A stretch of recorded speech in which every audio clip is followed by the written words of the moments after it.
WhatsApp বা Messenger, imo বা Skype এর বাইরেও চিরকালীন postbox.com। আজকের সৃষ্টি রায়, সৃষ্টিকার তৃণাঞ্জয় ভট্টাচার্য, স্বরপ্রক্ষেপণে সুপ্রিয় সেনগুপ্ত।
হাড় কাঁপানো শীতের মতো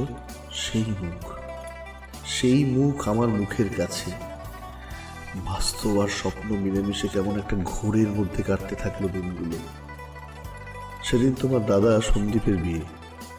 আমার খাতির একেবারে ঘরের ছেলের মতো। বাজার হাট দোকানপাট সব কিছু আমার কাঁধে। সত্যি কখনো তোমার বাবা মা বুঝতে দেননি আমি বাইরের কেউ। বারবার করে চোখ চলে যাচ্ছিল তেতলার ছাদে, যেখান থেকে তুমি এক দৃষ্টে তাকিয়েছিলে আমার দিকে। সেই তেতলার ঘর, দুটো মনের নীরব সাক্ষী। আমার প্রাইভেট জব, সামান্য মাইনে, মানিয়ে নিতে তোমার সমস্যা ছিল না। কিন্তু তোমার বাবা মায়ের মাথায় যেন বাজ পড়ল। কি করে মেনে নেবেন ব্যানার্জি বাবু? কাকিমাই বা কি করে মত দেন মেয়ের মতে? আমার নাম যে ইকবাল আহমেদ।